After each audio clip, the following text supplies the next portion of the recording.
अभी मैं आपको विष क्रिया के बारे में बताऊंगी। विष क्रिया का रेफरेंस अष्टांग संग्रह में उत्तर स्थान में 40वें चैप्टर में 17वें श्लोक में आपको बहुत ही अच्छी तरह एक्सप्लेन मिलेगा। उसमें लिखा है कि विषम ही देहम संप्राप्यम प्राग दुष्यति शोणितम कफ पित्त अनिलश्च तनु समम दोषम सहाशयान ततो हृदय आमाशय देहो छेदाय कल्पते। मतलब जब विष शरीर के अंदर प्रवेश होता है तो सबसे पहले रक्त को दूषित करता है, ठीक है। उसके बाद त्रिदोषों को दूषित करता है। जब यह रक्त को दूषित करता है तो स्किन प्रॉब्लम्स जैसे कि कोट, मंडल, स्वेद, रोमहर्ष इत्यादि उत्पन्न होते हैं। और जब यह त्रिदोषों को प्रकोपित करता है तो बहुत सारे विकार जैसे कि उदर रोग इत्यादि उत्पन्न होते हैं। अब मद्य और ओज के गुणों का तुलनात्मक अध्ययन करेंगे हम। तो अगर हम इसे देखेंगे कि चरक चिकित्सा स्थान के 24 मदात्य चैप्टर में यह बहुत ही अच्छी तरह एक्सप्लेन किया है कि ओज के गुण क्या है और मद्य के गुण क्या है। अगर हम ओज के गुण देखेंगे तो ओज के गुण है गुरु शीत मृदु श्लक्ष्ण बहल मधुर स्थिरम प्रसन्नम पिच्छलम स्निग्धम ओजो 10 गुणम स्मृतम। ये बहुत ही इंपॉर्टेंट श्लोक है, ठीक है। अगर यह 5 नंबर में क्वेश्चन आ सकता है, कई बार 2 नंबर में भी आ जाता है कि ओज के गुण क्या है और मध्य के गुण क्या है, ठीक है। तो उसकी एक्सप्लेनेशन मांगेंगे तो कई बार 10 नंबर के क्वेश्चन में भी आ सकता है। तो मध्य के गुण ये हमें इजीली हम देख सकते हैं, ठीक है। मध्य के गुण और अब देखेंगे कि मध्य और विष के गुण जो है वो समान होते हैं। अब ये टेबल देखिए आप, इस टेबल के अंदर कंपैरेटिव स्टडी है, ठीक है, मध्य की, विष की और ओज की। तो मध्य के जो गुण हैं उसमें लघु, तीक्ष्ण, उष्ण, सूक्ष्म, व्यवायी, आशु, रूक्ष, विकासी, अम्ल और अनिर्देश रस। और विष के जो गुण हैं उसमें लघु, तीक्ष्ण, उष्ण, सूक्ष्म, व्यवायी, आशु, रूक्ष, विकासी, अनिर्देश रस और अम्ल रस, ठीक है। तो इन्हीं के अपोजिट जो गुण हैं वो है ओज के गुण। जैसे लघु के अपोजिट है गुरु, तीक्ष्ण के अपोजिट है मृदु, उष्ण के अपोजिट है शीत, सूक्ष्म के अपोजिट है सांद्र और वायवाई के अपोजिट है स्थिर। व्यवायी मतलब जो फैलता है और स्थिर मतलब जो एक जगह स्थिर रहता है। आशु प्रसन्न, रूक्ष का अपोजिट स्निग्ध, विकासी का अपोजिट पिच्छल, अनिर्देश रस और अम्ल रस का अपोजिट होता है मधुर रस, ठीक है। अब आचार्य चरक ने तो कंपैरेटिवली बता दिया था। अब हम पढ़ेंगे आचार्य सुश्रुत ने क्या बताया। आचार्य सुश्रुत ने सुश्रुत कल्पस्थान 3rd चैप्टर में 25th to 27th श्लोक में बताया है कि विष की प्राण हर क्रिया कैसे होती है, मतलब फिजियोलॉजी ऑफ विष। तो विष जो है हमें पता है स्वभाव से तीक्ष्ण होता है, इसीलिए तीक्ष्ण होने से यह सभी दोषों को दूषित कर देता है, इंक्लूडिंग रक्त ऑल्सो। तो पाक न होने से दोषों को प्रकोपित करने की इसकी प्रवृत्ति होती है, जिसकी वजह से जब कफ दोष प्रकोपित होता है तो प्राण वह स्रोत अवरोध हो जाते हैं, जिसके कारण से यह मारक होता है।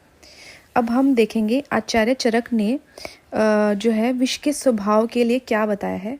चरक चिकित्सा स्थान 23 चैप्टर में 22 श्लोक में बताया है कि शर्ति विष तेजः असृक् तत्खानि निरुध्य मारयति जंतुम पीतम मृतस्य हृदय तिष्ठति दंष्ट विद्यो दंशम देशे सयात। तो विष के तीक्ष्ण गुण से क्या है, रक्त का क्षरण होता है, उसके कारण मृत्यु होती है। लेकिन यही रक्त जो जब शरीर के अंदर खाने की फॉर्म में मतलब इंजेस्ट किया जाता है तो वह हृदय में स्थान संचरित हो जाता है। अष्टांग हृदय में उत्तर स्थान में 40वें अध्याय के 25वें श्लोक में बताया है कि विष संपूर्ण शरीर में फैलने के बाद प्राणदायी मर्मों में बाधा उत्पन्न करता है, जिसके कारण से वह प्राणहर है। अब मैं विष संकट के बारे में आपको बताऊंगी। विष संकट मतलब जब विष की ऐसी कंडीशन जिसमें व्यक्ति का जीवित होना पॉसिबल नहीं है। तो विष प्रकृति जो है, विष प्रकृति तथा काल, अन्न, दोष, दुष्य जब सभी एक समान होने पर एक साथ मिले तो उसे विष संकट कहते हैं। इस स्थिति में कोई भी जीवित नहीं बचता है। यह विष संकट आचार्य वाग्भट जी ने अष्टांग संग्रह में बताया है।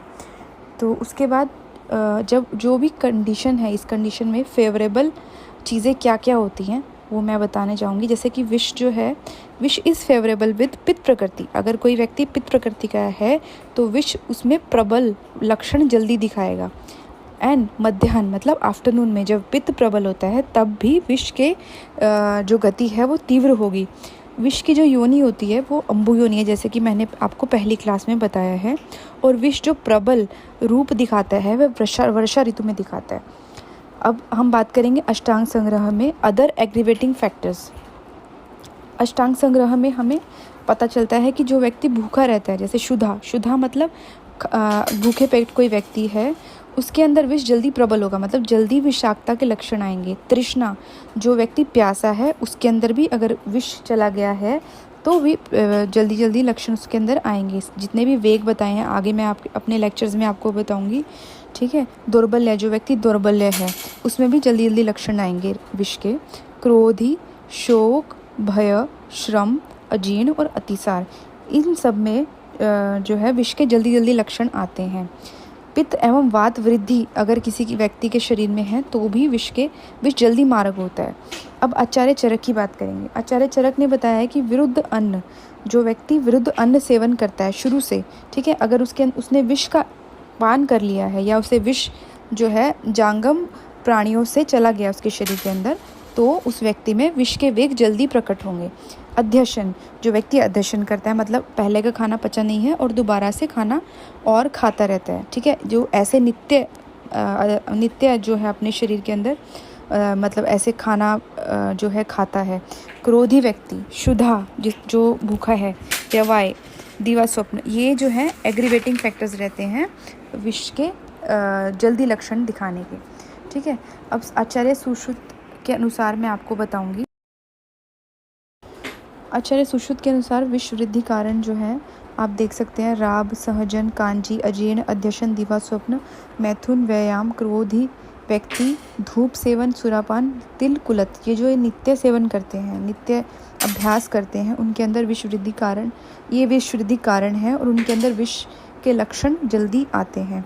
अब विष प्रभावकारक फैक्टर्स क्या आचार्य ने क्या बताए हैं वो आप देखिए।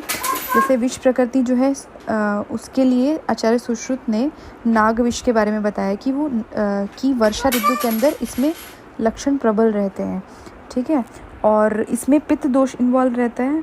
और आहार जो है बेसिकली नाग विष अगर किसी ने खा लिया है तो फाणित, कुलत, विरुद्ध अन्न, सुरा, तिल इत्यादि जो है ये आहार अगर वह सेवन करता है तो जल्दी लक्षण आते हैं, ठीक है। और विहार में दिवा स्वप्न, व्यायाम, क्रोध, आतप, ये तो हमें पता है कि जिस व्यक्ति ने विष का पान किया है या जांगम प्राणियों ने अगर किसी व्यक्ति को दंश किया है तो दिवा स्वप्न से उसके अंदर शरीर में जल्दी से लक्षण आते हैं, ठीक है। तो आचार्य वाग्भट ने बताया है कि विष संकट में पित्त और वात दोष इन्वॉल्व रहता है ज़्यादा, ठीक है, और विरुद्ध अन्न सेवन करने से विष संकट में व्यक्ति को लक्षण जल्दी प्राप्त होते हैं, विष के लक्षण जल्दी आते हैं। और विहार में जैसे कि दिवा स्वप्न इत्यादि, मानस भाव इत्यादि, क्रोध एट्सेट्रा, ये सब अगर करेंगे तो विष संकट के दौरान लक्षण ज़्यादा प्राप्त होंगे, ठीक है। वहीं आचार्य चरक ने नॉर्मली जो विष अगर किसी व्यक्ति के अंदर है तो ये आहार जो है प्रोहिबिट बताया, मतलब नहीं खाने चाहिए। कोद्रव, कुलत, कार्वेलक, आचार्य चक्रपाणि ने इस पर टिप्पणी दी है। और विहार में जैसे मैथुन, क्रोध, दिवा स्वप्न, ये सब इसीलिए मना किया क्योंकि इससे वात और पित्त की वृद्धि होगी, जिसके कारण से और